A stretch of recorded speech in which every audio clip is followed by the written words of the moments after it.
we're going to introduce our first guest, Adina. Please make some noise for Simon, everybody. Simon!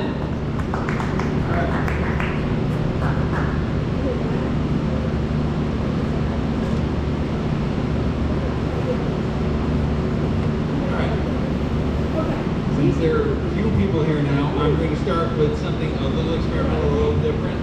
I'm going to read a story that I wrote in 1998. So, it's not my usual poetry, but I think it's interesting. I'm going to try reading this to you guys. So this is called I Not Me, and this is I wrote this in 98. I used to write a lot of fiction back then. This is somewhat experimental, so I'm going to see how it goes. I Not Me.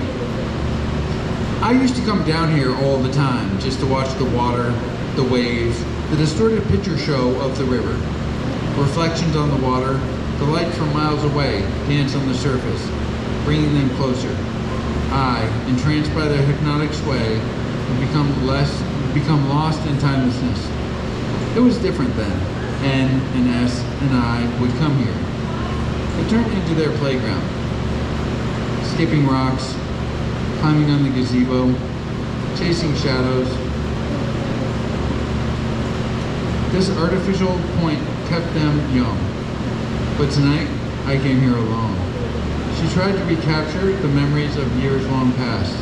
The carelessness was gone though. She felt alone, isolated, by time. I was still someone else now. I was someone else now. The wooden gazebo still stood at the beginning of the Rocky Peninsula. Its grayed surface, smoother now from the years of attacking wind and rain and temperatures. Weeds had grown tall, surrounding the dilapidated building, if you could call it that, a roof and a floor with beams of wood separating the two. But they were brown now, rustling in the winter breeze. I smiled as the wind whipped through the open space, laughing and tearing at her. The makeshift shelter seemed to intensify the wind, trapping it within the narrow space, angering it. I walked down the path to the end of the rocky pier. The small waves lapped the edges of the huge rock, formless, fluid, meeting the hard, jagged surface. I, mesmerized by the quiet sloshing sound, focused her eyes at the line where the two met. A layer of wet algae stretched a short way up the rocky wall. The tide slowly receded from the rock.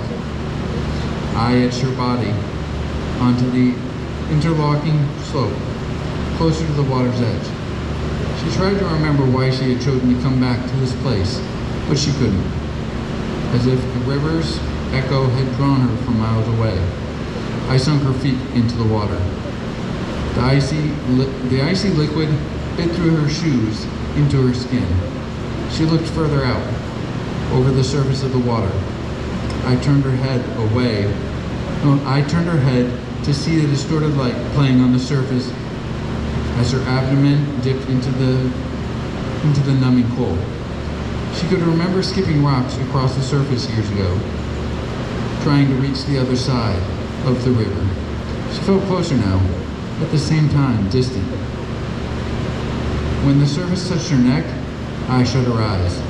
She remembered the wind in the gazebo, numb to the coldness surrounding her as the water closed over her head. I numbed. Alright, thanks guys. That was fun.